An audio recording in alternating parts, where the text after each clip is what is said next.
হরে কৃষ্ণ। জীবনের সঙ্গে টাকা যাবে না, অর্থ যাবে না, না নারী যাবে, না স্ত্রী যাবে। জীবনে যদি কিছু যায় তো ভগবান এবং ভগবানের নামই সঙ্গে যাবে।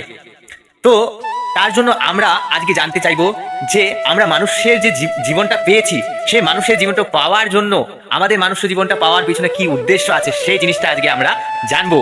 ঠিক আছে, তো সবার প্রথমে আমরা জানবো মানুষের জীবনের উদ্দেশ্য কি।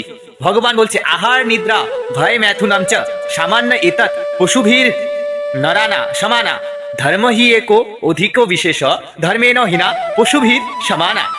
তার মানে বুঝতে পারছেন যে আহার নিদ্রা, আহার মানে খাওয়া, নিদ্রা মানে শোয়া, ভয় মানে ভয় করা, ম্যাথন মানে বিয়ে করা।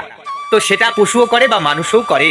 কিন্তু ধর্ম হি এক অধিক বিশেষ, ধর্ম একটা অধিক বিষয় বিশেষ আছে যে একটা মানুষ পালন করতে পারবে কিন্তু পশু পালন করতে পারবে না। ঠিক আছে, তো ধর্ম হি এক অধিক বিশেষ ধর্মে ন হিনা, ধর্ম ছাড়া ব্যক্তি পশুর সমান। ভগবান এই জিনিসটা মহাভারতের পর্বতে আমরা এই শ্লোকটা পেয়েছি যে মহাভারতের মধ্যে পর্ব আছে, সেই পর্বের মধ্যেই পাওয়া গেছে যে ধর্মে হীনা ব্যক্তি হচ্ছে যে পশুর সমান।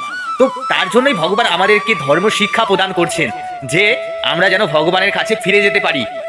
এবং ধার্মিক ব্যক্তিদের জন্য অবশ্যই ভগবত ধাম প্রাপ্ত করতে পারবেন। ধার্মিক ব্যক্তিরা সবসময় ভগবানের চিন্তায় মগ্ন থাকে। বলছে জমজম বাপি স্বর্ণম ভাবম তেজন্তন্তে কলেবরম, মানে যে যেমন ভাবনায় ভাবিত হয়ে ভগবানের কাছে ফিরে যেতে পারবেন। মানে যে যেমন স্মরণ করবেন মানে ভগবানকে অন্তিমকালে, সে তেমনই জিনিস প্রাপ্ত হবে।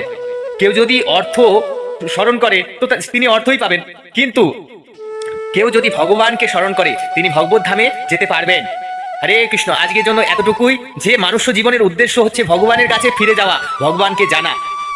হরে কৃষ্ণ।